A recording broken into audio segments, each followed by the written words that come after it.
that's why we're here. So that someone else has a chance at their story. So someone has a chance at their tomorrow. You chose to be here, to be the strength, to be the hope for the grateful patient out there. Patients always tell myself and my clinic team down here that they wouldn't make it without us, that we help them get through one of the hardest times of their lives. And I'm so proud to say that we are able to do that for people, but the strength that we get is not just from them, it's not for them, it's from you guys. And we wake up each and every day and we walk into our clinic and we are so empowered by the strength, passion, and courage we see in this room and around the country every single year. Unfortunately, this May would have been my 3 years in remission. Last December, I found a lump on one of my lymph nodes and learned last month that the cancer has returned and I will be going back into treatment. This time around, I'm going to need more chemo, and I'm also going to need a stem cell transplant, which is a technology that Memorial Sloan Kettering was a pioneer in inventing and will fortunately be able to cure me. So thank you to you guys. Thanks to the money that you have raised, I will be able to fight cancer once more, come back successful, and I will see all of y'all here next year.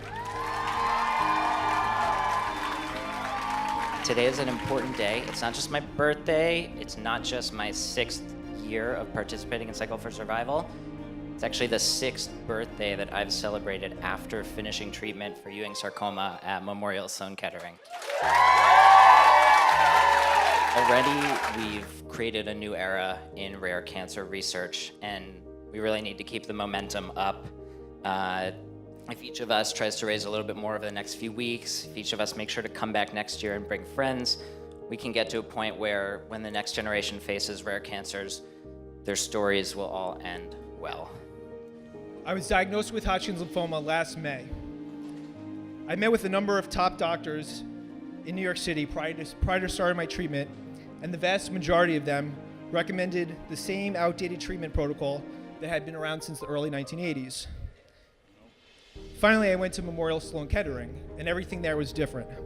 They told me I was eligible for a study that swapped out the most toxic of the chemo drugs in the standard protocol for a new drug that was supposed to be 25 times less toxic and more effective. I went ahead with the study, and as of last month, I'm officially in remission. We're fighting to get strong. We're fighting to have normal birthdays, Mother's Days, anniversaries, and future holidays with my own children years from now. And I know the same applies to so many of you tonight, and we didn't ask for this bond that we now share. 1 out of every 2 people who's diagnosed with cancer is diagnosed with a disease that few physicians know how to treat, have expertise in, and where there's limited funds and limited patients to make advances in research. And that's what we're doing here today. We're countering that problem.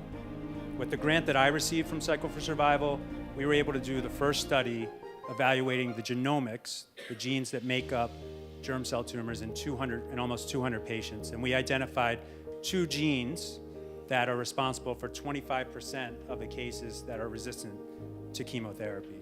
And now we have the tools where we can start to design drugs to overcome that resistance. And that's all based on the work that you and all of the people working for Cycle for Survival have done.